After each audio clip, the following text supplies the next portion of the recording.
아멘. 귀한 찬양 감사합니다. 할렐루야. 옆에 계신 분하고 인사하시겠습니다. 하나님의 사랑으로 승리하시기 바랍니다. 하나님의 사랑으로 승리하시는 여러분들 되시고 또 우리 찬양하신 분이의 찬양대 되어 가시기를 주님의 이름으로 축원합니다. 무더운 여름인데요. 비가 많이 오지만 다시 한번 옆에 계신 분하고 인사하시겠습니다. 무더운 여름에 건강하시기 바랍니다.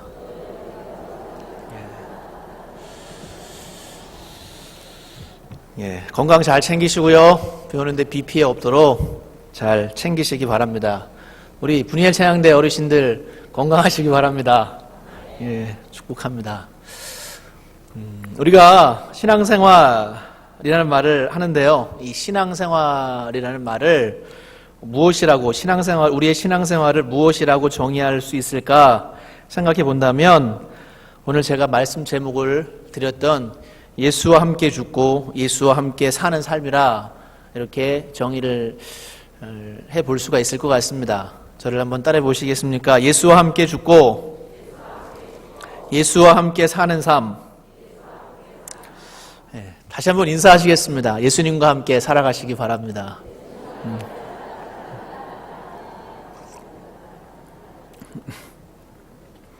우리 신앙생활은 하나님 앞에서 우리가 거룩하게 변화되어 가는 과정입니다. 또 바꾸어 말하면 우리의 신앙생활은 죄의 문제를 처리해 가는 과정입니다. 그래서 어떻게 거룩한 삶을 살아가는가, 또 어떻게 하면 죄의 문제를 어떻게 잘 처리해 갈 것인가, 이것이 우리의 신앙생활의 핵심이라고 말해도 과언은 아니라 생각이 됩니다. 우리의 신앙생활은 하나님 거룩함과 깊은 관련이 있고요. 또 죄와도 아주 깊은 관련이 있습니다. 그래서 거룩해짐, 성화 이런 단어를 우리가 많이 사용하는데요. 이 성화는 우리 모든 그리스도인들의 숙제이며 우리가 이 땅에서의 삶을 다하는 날까지 계속 하나님 앞에서 성화의 삶을 살아가야 하는 그런 과정이 있습니다. 사도 바울이 이 성화의 문제, 우리 그리스도인들의 거룩함의 문제를 6장부터 아주 심도 있게 깊이 다루기를 시작을 합니다. 오늘 말씀을 통해서 우리가 하나님 앞에서 어떻게 거룩해지고 또 우리가 하나님 앞에서 어떤 신앙생활을 해 나가야 하는지를 살펴보고 함께 기도하는 시간을 가졌으면 좋겠습니다. 우리 1절 말씀 같이 읽어보겠습니다. 시작.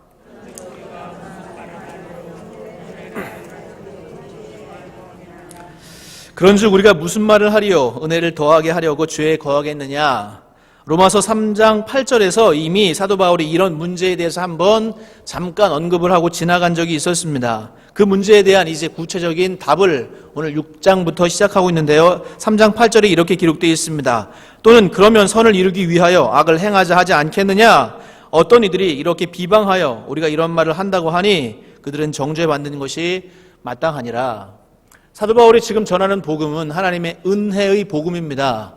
우리의 행위와 노력으로 구원받는 것이 아니라 예수님께서 하나님께서 이미 다 이루어 놓으신 그 은혜를 우리가 믿고 받아들이면 구원받는다, 의롭다, 인정받는다, 이 칭의의 복음을 선포하니까 사도 바울을 반대하는 사람들이 사도 바울 당신이 전하는 복음에 의하면 그러면 우리가 아무렇게나 살고 죄 지어도 나중에 하나님께를 믿음만 가지면 의롭다, 인정받겠구나 하면서 바울이 전하는 복음은 죄를 조장한다, 이렇게 공격하는 사람들에 대한 응답이기도 하고요. 로마서 5장 20절에는 이렇게 기록되어 있습니다. 율법이 들어온 것은 범죄를 더하게 하려 함이라. 그러나 죄가 더한 곳에 은혜가 더욱 넘쳤나니. 죄가 있는 곳에 하나님의 은혜가 임하면 그 더 큰 죄인, 더 많은, 더 추악한 죄인이 자기의 죄를 용서해 주신 하나님 앞에 엎드려지며 회개하며 감사하는 것처럼 죄가 더한 곳에 하나님의 은혜가 더욱 넘쳤다는 이 말씀은 진리이고요, 사실입니다. 그런데 이 말씀을 오해해서 그러면 죄가 더한 곳에 은혜가 더하니까 우리가 계속 죄를 짓자, 이렇게 생각하는 사람들, 잘못 생각하는 부도덕하고 비양심적인 사람들을 향해서 죄송합니다. 그 사람들을 향해서 오늘 사도 바울이 정확한 복음, 온전한 복음이 무엇인지를 다시 한번 설명하는데요. 오늘 말씀을 통해서 정말로 우리가 어떤 복음을 알고 믿고 걸어가야 하는지를 깊이 생각했으면 좋겠습니다. 우리 2절 말씀 같이 읽겠습니다. 시작. 그럴 수 없느니라. 죄에 대하여 죽은 우리가 어찌 그 가운데 더 살리요. 죄가 더한 곳에 은혜가 더하고 은혜의 복음은 죄를 조장한다는 이런 말을 하는 사람들, 그럴 수 없다. 우리가 죄에 대하여 죽은 우리가 어찌 그 가운데 더 살리요. 죄에 대해서 죽은 우리라는 표현을 사도 바울이 하고 있는데요. 이 죄에 대하여 죽은 우리가라는 이 말씀을 조금 더 깊이 살펴볼 필요가 있습니다. 이 죄에 대한 죽음, 이 죄에 대한 죽음의 두 가지 의미가 담겨져 있습니다. 첫 번째는 죄의 책임 혹은 죄의 대가에 대한 죽음입니다. 죄의 삭은 무엇인가요? 사망입니다. 로마서 6장 23절 다음 시간에 살펴보겠지만 죄의 삭은 사망이요 하나님의 은사는 그리스도 예수 우리 주 안에 있는 영생이니라 사도 바울이 선포해주고 있습니다. 이 죄의 대가가 사망이고 죽음인데 그런 죄에 대한 책임, 죄의 대가에 대해서 이미 우리가 주었다. 이 죽음이라는 뜻은 여기서 말하는 육체가 죽는다는 의미가 아니라 관계없다. 이미 그 모든 것들이 처리되었다. 이런 뜻입니다. 그래서 죄의 책임, 죄의 대가로부터의 해방, 자유를 의미합니다. 이 사실, 이 진리는 우리가 우리의 삶에서 이미 예수님을 영접할 때 우리에게 일어나고 우리를 의롭다고 인정해 주시는 하나님의 그 은혜로 우리 가운데 있던 우리가 지었던 모든 죄, 우리가 담당하고 우리가 짊어져야 할 죄는 이미 예수님께서 십자가에서 다 처리해 주셨습니다. 그래서 이것을 이미 확증된 진리다 이렇게 말을 합니다. 이미 이루어진 것이고 과거의 일입니다. 다시 이것에 대해서 의심할 필요는 없습니다. 우리가 지었던 모든 죄에 대한 책임, 죄에 대한 대가는 죽음이고 사망인데 그것은 이미 우리가 죽어야 할 것을 예수님께서 담당해 주시고 예수님께서 십자가에서 대신 죽어 주심으로 그 죄에 대한 대가가 처리된 것, 이것이 바로 죄에 대한 죽음입니다. 이것이 한 가지 의미고요. 또 한 가지 의미는 죄에 대한 책임, 대가가 아니라 죄에 대한 죄의 권세, 죄의 지배에 대한 죽음입니다. 저를 한번 따라해 보시겠습니까? 죄의 권세, 지배에 대한 죽음. 어떤 힘 있는 사람이 힘 없는 사람들을 부리고 그 사람들을 착취한다는 건 그 사람이 힘 있는 사람이 그 사람을 지배한다는 뜻이죠. 이 땅을 다스리는 대통령이 있고 많은 행정 강요들이 있는데 그런 사람들이 조금 표현법은 이상하지만 이 땅을 지배한다 이렇게도 볼 수가 있을 것입니다. 이런 지배, 다스림을 받는다 이런 뜻인데요. 죄로부터 다스림받고 죄로부터 지배받는 그것으로부터 해방받은 것, 그것으로부터 자유함을 얻은 것, 이것이 바로 죄에 대한 죽음입니다.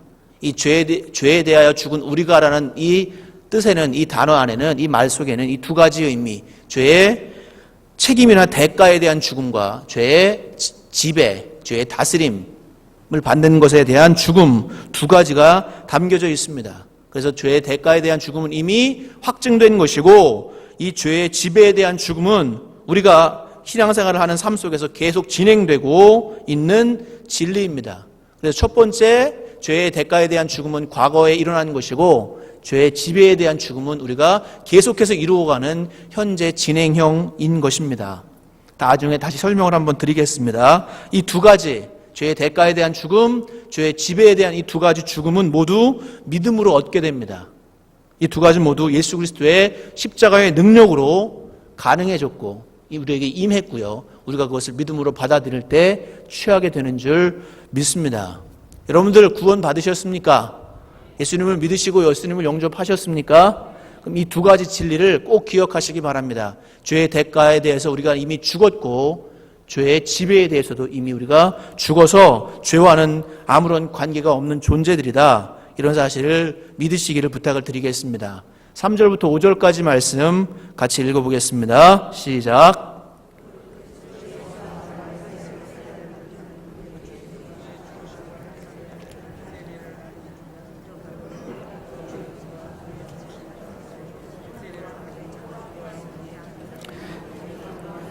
말미암아 그리스도를 죽은 자 가운데서 살리심과 같이 우리로 또한 새 생명 가운데서 행하게 하려 함이라. 만일 우리가 그의 죽으심과 같은 모양으로 연합한 자가 되었으면 또한 그의 부활과 같은 모양으로 연합한 자도 되리라. 아멘. 그리스도 예수와 합하여서 세례를 받은 우리는 그의 죽으심과 합하여 세례를 받았습니다. 믿으십니까? 세례를 받는다. 이 세례의 의미 여러 가지를 함축하고 있지만 이 세례의 의미, 오늘 로마서에서 사도 바울이 우리에게 전해주는 의미는 예수님과 연합한다는 뜻이 담겨져 있습니다. 저를 따라해 보시겠습니까? 예수님과 연합하는 삶. 우리가 예수님을 믿고 영접하고 예수님의 제자로 살아가겠다는 결단으로 세례를 받는데요. 이 세례를 받는다는 것은 예수님의 죽으심과 연합하는 것이고 또한 예수님의 부활과 연합하는 것입니다. 세례를 받는 행위 자체가 그런 능력이 되는 것이 아니라 이미 예수님의 죽음과 부활에 연합하였음을 우리가 공개적으로 확증하고 인정받는 자리가 바로 세례 받는 자리입니다. 그래서 이 연합이라는 뜻은 함께하는 것입니다. 또 그 사람과 같이 되는 것이에요. 예수님과 연합한다는 뜻은 예수님과 함께 되었다는 것입니다. 그래서 예수님께서 십자가에서 죽으실 때 우리도 그와 함께 예수님과 함께 십자가에서 죽었고 예수님께서 부활하셨을 때 우리도 죽음에서 예수님과 함께 부활했다. 사도 바울이 6장 3절부터 5절 말씀에 세례를 통한 그리스도와의 연합을 우리에게 말씀해 주고 있습니다. 예수님께서 인류의 모든 죄 때문에 십자가에서 죽으셨습니다. 믿으십니까? 그 죄의 모든 문제를 예수님께서 해결하시려고 십자가를 지셨고 십자가에서 죽임을 당하셨습니다. 예수 그리스도는 죄를 완전히 정복하시려고 십자가에서 죽으신 것입니다. 죄에 대한 책임을 해결하시고 죄의 지배로부터 해방되게 하시려고 예수님이 십자가를 지셨습니다. 그리고 그분은 사망에 머물러 있지 않으시고 부활하셨습니다. 그 모든 죄의 문제를 해결하신 분이 바로 예수 그리스도이십니다. 이 예수님을 믿는 모든 자들, 예수 그리스도의 십자가는 모든 죄의 모든 문제, 즉 죄에 대한 책임과 죄가 우리를 지배하는 모든 것들, 이런 것들을 완전히 해결하는 능력이 됩니다. 믿으시기 바랍니다. 오늘 말씀에 예수님께서 십자가에서 죽으심과 합하여 우리가 함께 죽었고 또 죽음과 합하여 세례를 받음으로 그와 함께 장사되었나니 이는 아버지의 영광으로 말미암아 그리스도를 죽은 자 가운데서 살리심과 같이 우리도 또한 새 생명, 거듭남을 얻게 하시고 새 생명을 가지고 이제는 주님과 연합한 삶, 죄와는 아무런 관계가 없는 삶, 죄에 대해서는 죽어버린 삶, 죄를 끊어버린 삶, 오직 예수님과 함께 걸어가는 거룩한 삶을 허락하시려고 십자가를 지신 것이고 부활하신 것이고 우리가 그것을 믿음으로 예수 그리스도와 연합한 자가 되는 것입니다. 이것이 바로 복음의 신비요 은혜인 줄 믿습니다. 요한 1서 3장 8절에 이렇게 기록되어 있습니다. 죄를 짓는 자는 마귀에게 속하나니 마귀는 처음부터 범죄함이라. 하나님의 아들이 나타나신 것은 마귀의 일을 멸하려 하심이라. 우리가 안에 죄가 있으면 마귀에게 속하고 마귀의 종입니다. 그러나 예수님께서 이 땅에 오신 것은 마귀의 일을 멸하려고 오셨고 죄를 없이 하려고 오셨고 죄를 끊어버리고 죄에 대해서 모든 문제, 죄로부터 생기는 모든 문제를 해결하려고 이 땅에 오셨고 이미 이루어 주셨습니다. 십자가가 그리스도께서 지신 그 십자가에서 모든 것이 이루어졌고 그리스도의 부활로 주님의 승리와 우리가 연합된 줄 믿습니다. 우리가 그 예수님의 죽으심과 연합하여 장사되었고 살아나심과 연합하여 그 생명, 새 생명 가운데 행하고 있음을 믿으시기 바라고요. 이것이 어떻게 가능하냐? 예수 그리스도와의 연합은 무엇으로 가능한가? 그것은 아까도 말씀드렸듯이 우리의 믿음으로 가능합니다. 저를 따라해 보시겠습니까? 오직 믿음으로 의롭게 됩니다. 오직 믿음으로 죄와 상관없게 됩니다. 믿으시겠습니까? 믿음으로 주님과 연합하는 것이고 예수님의 십자가의 죽으심과 연합하고 부활과 연합해서 그 우리를 괴롭히던 모든 죄, 모든 나쁜 것들, 마귀에게 속한 모든 것들이 끊어지고 이제는 하나님께, 예수님께로 속하게 되는 것입니다. 다시 한번 설명드리지만 두 가지, 죄의 책임으로부터 해방되었고요, 죄의 지배로부터 해방되었습니다. 자유하게 되었습니다. 이 두 가지 사실을 기억하시고 하나님 앞에서 자유함을 누리시고 죄의 지배로부터도 자유하는 삶을 살아가시기를 주의 이름으로 축원합니다. 6절, 7절 말씀 함께 읽어보겠습니다. 시작. 우리가 알거니와 우리 옛사람이 예수와 함께 십자가에 못 박힌 것은 죄의 몸이 죽어 다시는 우리가 죄에게 종노릇하지 아니하려 함이니 이는 죽은 자가 죄에서 벗어나 의롭다 하심을 얻었습니다. 아멘. 5절까지는 사도 바울이 우리의 상태, 우리의 모습을 설명했습니다. 우리의 모습은 예수님을 영접한 자의 모습은 그리스도와 연합한 자이고 죄로부터 죄에 대해서 완전히 죽어 있는 자다. 이렇게 선포한 사도 바울이 이제 6절부터 그 우리의 모습을 근거로 해서 우리가 어떤 삶을 살아가야 할 것인가를 설명해 주고 있는데 다시 한번 예수와 함께 십자가에 못 박힌 것을 설명하고 있습니다. 우리가 알거니와 우리 옛사람, 죄에 물든 죄인이었던 죄의 허덕이던 죄의 종이었던 그 옛사람은 예수와 함께 십자가에 못 박힌 것은 죄의 몸이 죽어 다시는 죄에게 종노릇하지 아니하려 함이니 이는 죽은 자가 죄에서 벗어나 의롭다 하심을 얻었습니다. 죄인된 우리 옛 모습은 예수님과 함께 십자가에 못 박혔습니다. 이것이 바로 예수님의 죽으심과 우리가 연합했다는 뜻입니다. 저를 다시 한번 따라해 보시겠습니까? 나는 예수님과 함께 십자가에 못 박혔습니다. 이 믿음을 고백하시기를 부탁을 드리겠습니다. 이제 다시는 죄에게 종노릇하지 않게 되었습니다. 그래서 우리는 죄의 종이 아니라 누구의 종입니까? 하나님의 종이요. 그리스도의 종입니다. 이제는 예전에 살던 그리스도를 알기 전에 우리가 가지고 있던 모습, 죄의 종으로 나도 모르게 죄에 빠져 허덕이며 죄가 죄인지도 모르게 그렇게 실패하고 그렇게 힘들어하고 불행해하고 낙심하고 좌절하고 이 땅에서 허덕이던 그런 모습은 이제 다 예수 그리스도와 함께 십자가에 못 박혔고 이제는 우리가 죄의 종노릇하지 않게 되었습니다. 이 말씀을 메시지 성경은 이렇게 말씀해주고 있습니다. 너무도 분명하지 않습니까? 우리 옛 삶은 그리스도와 함께 십자가에 못 박혔습니다. 죄의 삶, 그 비참한 삶에 종지부를 찍은 것입니다. 이제 우리는 더 이상 죄에 이리저리 휘둘리지 않습니다. 우리는 믿습니다. 그리스도의 죽음은 죄를 정복하는 죽음입니다. 아멘. 그리스도의 죽음은 죄를 정복하는 죽음이었습니다. 저를 따라 하시겠습니까? 예수 그리스도의 죽음은 죄를 정복하는 죽음입니다. 죄는 이미 패했습니다. 마귀는 이미 멸망했고요. 패했고요. 이미 그리스도의 복음으로 정복당했습니다. 이제 우리는 마귀의 종노릇 하지 않고 살 수 있게 되었습니다. 8절과 9절 말씀 같이 읽어보겠습니다. 만일 우리가 그리스도와 함께 죽었으면 또한 그와 함께 살 줄을 믿노니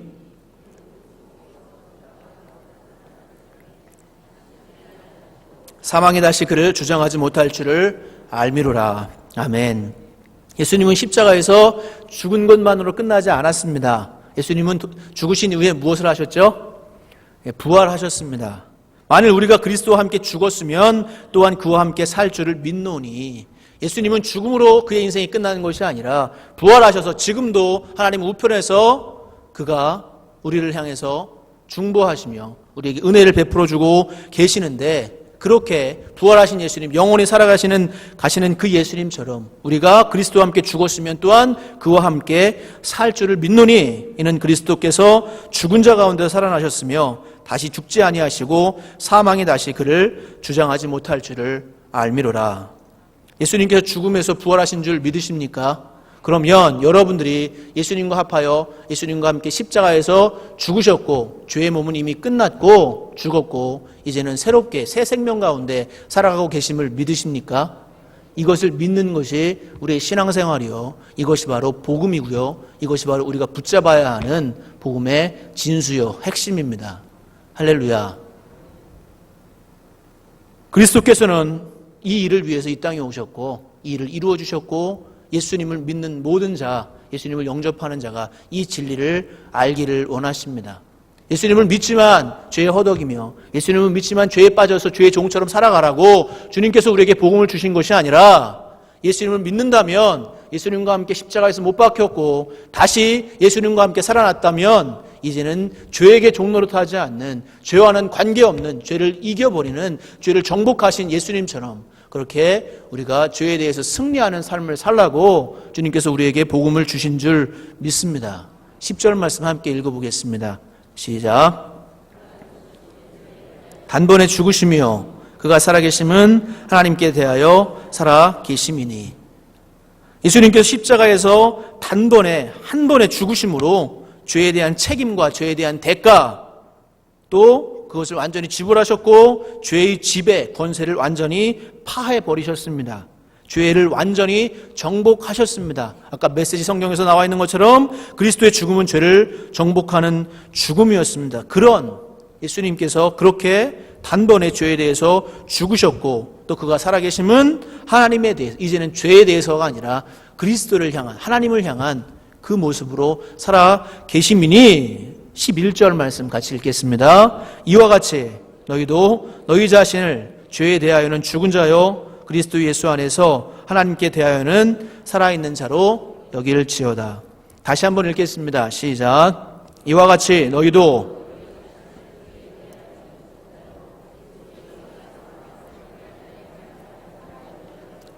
아멘. 이 말씀, 로마서 6장 11절 말씀이 여러분들의 삶의 진리로 선포되기를 간절히 바랍니다. 너희가 예수 그리스도와 함께 죄에 대하여는 죽었고 그리스도와 함께 하나님께 대하여는 살아있는 자로 여겨라. 여겨라. 그렇게 인정해라. 그렇게 간주해라. 그렇게 믿어라. 라는 뜻입니다. 할렐루야. 이 말씀은 이미 내가 그것을 이루었으니 너희가 그것을 받아들여도 좋다. 그렇게 믿고 그렇게 살아가라.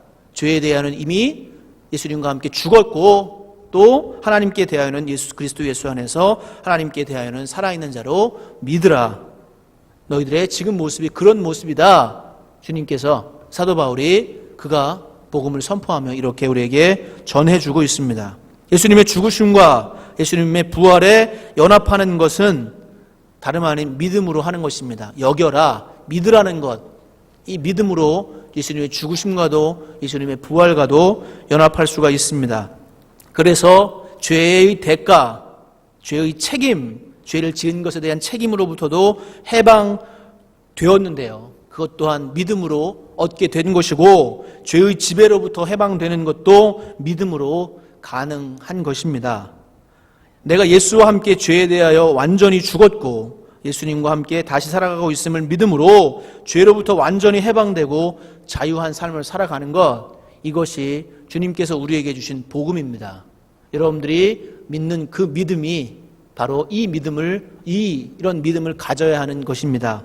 다시 한번 제가 말씀드리겠습니다. 내가 예수님과 함께 죄에 대해서 완전히 죽었고 예수님과 함께 다시 살아가고 있음을 믿음으로 죄로부터 완전히 해방되고 자유한 삶을 살아가는 것, 주님께서 우리에게, 복음을 가지고 있는 우리에게 원하는 삶입니다. 믿으십니까? 이것이 참 복음입니다.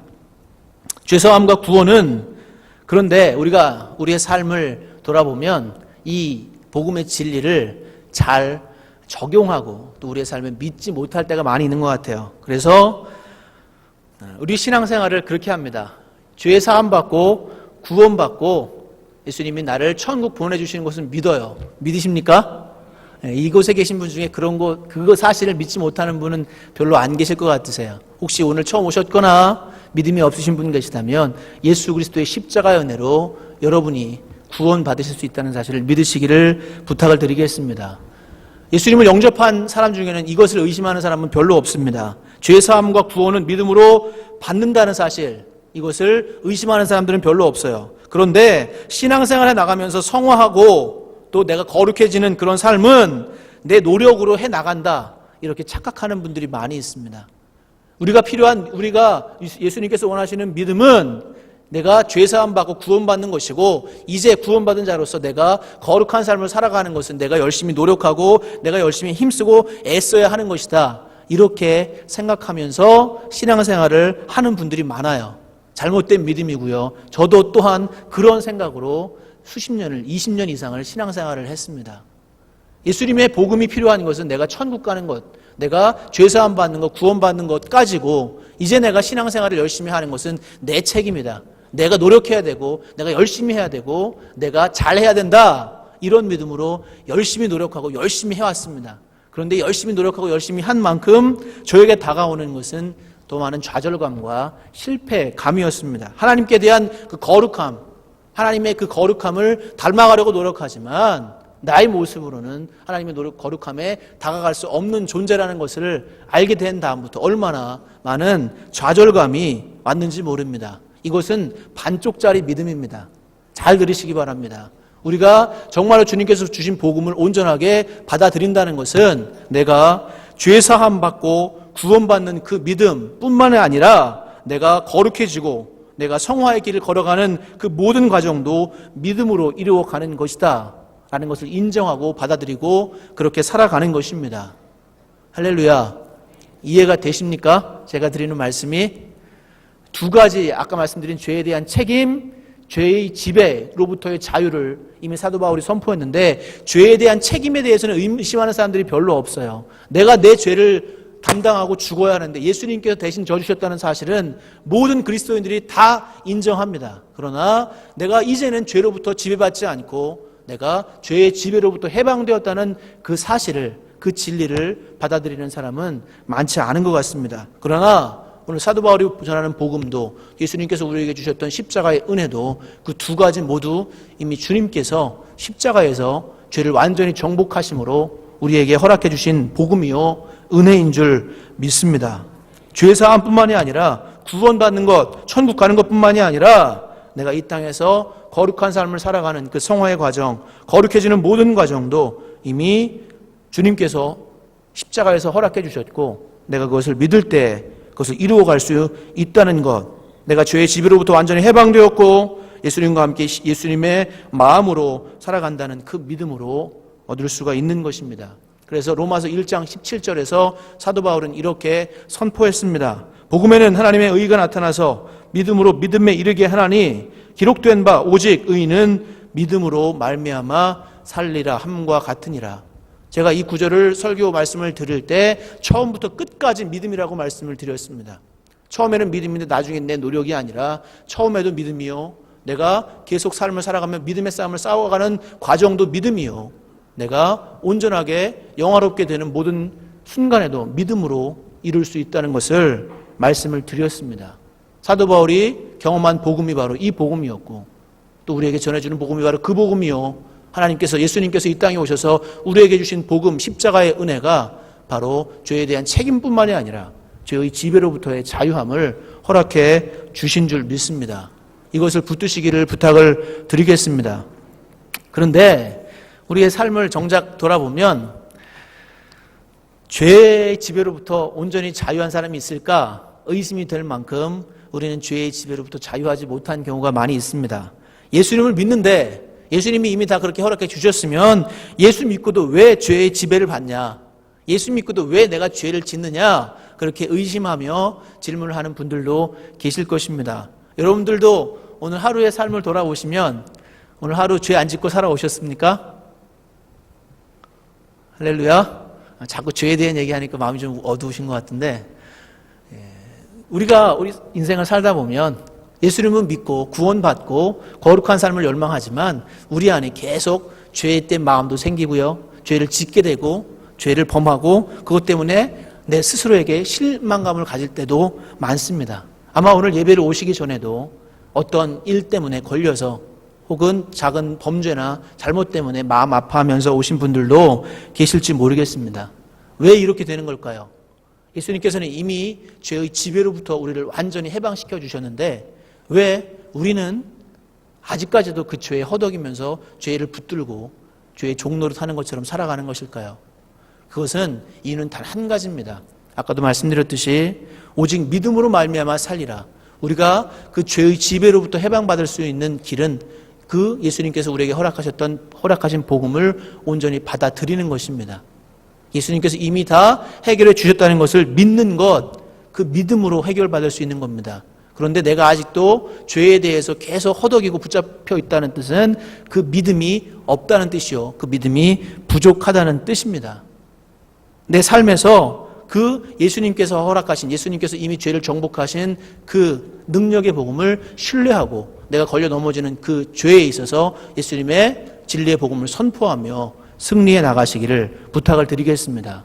믿음의 영역을 넓히시고 믿음의 지경을 넓히셔야 합니다. 예를 든다면 화를 내는 상황이 있습니다. 혈기가 많은 분들이 있을 것이고 혈기가 별로 없는 분도 있겠지만 화를 막 내면서 다른 사람들을 막 비난하거나 막 공격하는 상황을 한번 상상해 보시기 바랍니다. 여러분들 안에 그런 모습들이 많이 있으셨을 겁니다. 그때 내가 막 화가 나고 있을 때, 내가 막 화를 누구에게 내고 있을 때 우리의 마음에서는 이렇게 말합니다. 이런 상황에서 내가 이런 입장을 받았는데 화를 내야 하는 게 마땅하지, 어떻게 화를 내지 않겠어, 이런 것에 대한 이런 마음을 가지고 화를 냅니다. 남편에게든 아내에게든 자녀들에게든 어떤 대상에게든 어떤 상황에 대한 화든지 어떤 분노를 낼 때는 그 분노를 내미 마땅하다고 생각하고 그렇게 열심히 화를 내고 또 화를 냅니다. 화를 낼 수밖에 없다는 믿음을 가지고 화를 냅니다. 그러나 그 믿음은 예수님이 주시는 믿음이 아니라 마귀가 주는 믿음입니다. 이런 상황에서 내가 어떻게 화를 내지 않겠어요? 이렇게 말을 하지만 그 상황에서도 화를 내야만 한다라고 말하는 존재는 예수님이 아니라 바로 마귀라는 것입니다. 우리가 그 마귀가 주는 믿음, 마귀가 주는 생각을 붙들었기에 그 상황에서 화가 나고 그게 자연스러운 것처럼 여겨지고 그게 당연한 것처럼 그렇게 지금까지 수십 년간을 살아왔습니다. 그러나 그런 분노 또 화가 나야 될 그런 상황 가운데서도 분노나 화의 지배, 그런 죄로부터의 지배에서 자유케 됨을 얻은 사람, 그 사람은 똑같은 상황을 만나도 화를 내지 않습니다. 이해가 되십니까?